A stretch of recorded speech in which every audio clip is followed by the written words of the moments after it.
Welcome to Reliability Matters, a podcast for the electronic assembly industry. Each episode covers topics related to reliability, best practices, and environmentally responsible assembly techniques, with insights from experts across the electronic assembly industry.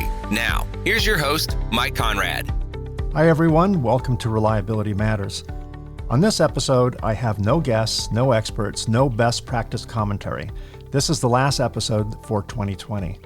As I do every year, in January of 2020, I wrote a message from the president on our company website. I had such high expectations for 2020, even comparing the year with the 2020 term used to quantify vision. Who would have thought just 2 months later so much would change? While 2020 is nearly over, I'm sure that I'm not alone in saying that there's not much about 2020 that I'll miss. While the majority of 2020 events were not good, tragic actually, in many ways, and while nothing can be worth the lives that have been lost this year, there are a few silver linings. One such silver lining is the worldwide adoption of virtual communication technology.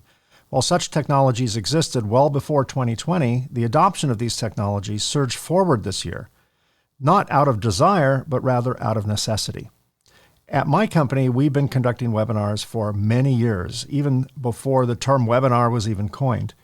The challenges back in those early days were numerous. Most common was the viewer's lack of knowledge with the technology behind the digital meeting platform. Additionally, the relatively slow bandwidth of the day left many viewers viewing frozen screens while listening to garbled audio. As I said, thankfully, so much has changed. This year, we watched several trade shows turn virtual. Can a trade show be successfully conducted in a virtual platform? Well, yes and no. The traditional trade show floor was difficult to reproduce in a virtual platform. The technical conference part of the trade show, however, was much more successful in a virtual format. One might even say a virtual format of a technical conference provided several advantages over a live conference. Attendees of a technical conference weren't forced to choose presentations that were on competing tracks. The virtual platform allowed all presentations to be viewed and even reviewed on demand. In the early days of the pandemic, when states began to shut down, our social life turned virtual.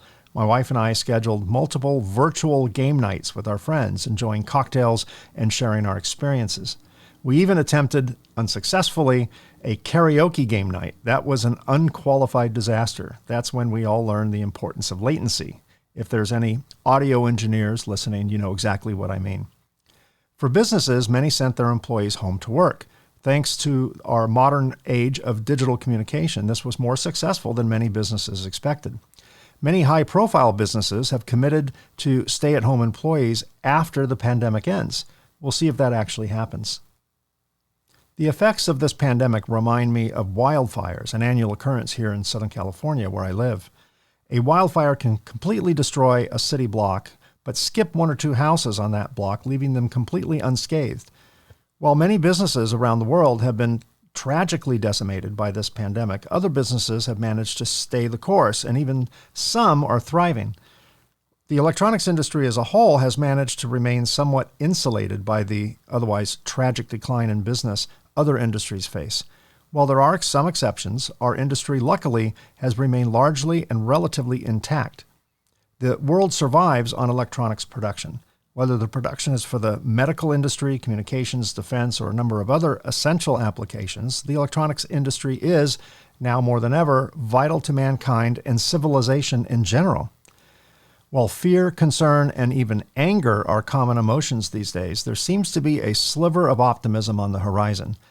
Let's hope and pray that 2021 witnesses the end of the pandemic and the healing of people, businesses, and the restoration of normalcy. I began this podcast on November 10th, 2018. My thought was to conduct an experiment with this relatively new communications platform. I thought at the time that I would produce 5 or 6 episodes. I'm pleased to say that this is the Reliability Matters episode number 59. Also, we just passed the 10,000th download. 10,000. Never in my wildest imagination did I ever think we would reach that kind of number. This, of course, is only possible because of you and my guests. I would like to thank my many guests to date, and this is a bit of a list. Bob Willis, Eric Camden, Paco Solis, Wendy Casker, Dr. Craig Hillman, Doug Pauls, Phil Zaro, Jim Hall, Ravi Parthasarathi, Umit Tosin, Dr. Terry Price, Sal Sparacino, Dr. Mike Bixenman, Dr. David Bernard, Michelle Ogahara, Sherry Stepp, MB Allen, Fred Schenkelberg, Phil Stoughton, Brian D'Amico, Yash Sataria, Paul Mullen, Mike Logan, Phil Kinner, Manuel Schulig, Elizabeth Kidd, Robert Boguski, Mark Levin, John Roden, Kay Parker, Alan Morgan, Brooke Sandy, David Heller, Greg Smith, Tony Lentz, Barbara and Ed Koenigsberg, Dr. Darren Williams, Dr. John Mitchell, Mike Buto, Mark Hughes, Greg Zeraldo, Greg Papandrew, Keith Bryant, Dr. Mike Stahl, Dr. Jenny Wang, Dr. Chris Jackson, Ray Prasad, Matthew Chalkley, David Alexander, Tanya Martin, Greg Vance, Matt Kelly, Dr. Bill Cardoso, Dr. Sean Clancy, Trevor Galbraith, Michael Ford, Dr. Martin Enselm, Tim O'Neill, Kulyan Nukala, Prakesh Gango, and Graham Nesbitt. I did that in one take. We're adding to the podcast. We now offer this podcast in both an audio-only format and a video format. To watch the video version of the Reliability Matters podcast, visit our Reliability Matters YouTube channel. 2021 will start off with a fascinating interview with a true industry disruptor, Dr. Eric Fossum, the inventor of the CMOS image sensor, sometimes referred to as the camera on a chip, used today in billions of phones, digital cameras, and other devices, will be my guest. Later in January, we'll have a conversation with Dave Hillman about solder voiding. Tara Dunn will talk about flex and rigid flex circuits. And Francois Monet will talk about connectivity, data management, traceability, and analytics. That's just a small preview of what's ahead on Reliability Matters in 2021. I'd also like to thank all of our listeners and subscribers for making this podcast possible. Without you, there would be no podcast. And finally, I would like to thank Mike Buto of Circuit Assembly Magazine's PCB Chat at pcbchat.com and Fred Schenkelberg of Ascendo Reliability at reliability.fm for syndicating this show and sharing it with their audiences. If you're listening to this before the holidays, I wish you and your family a happy and healthy holiday season.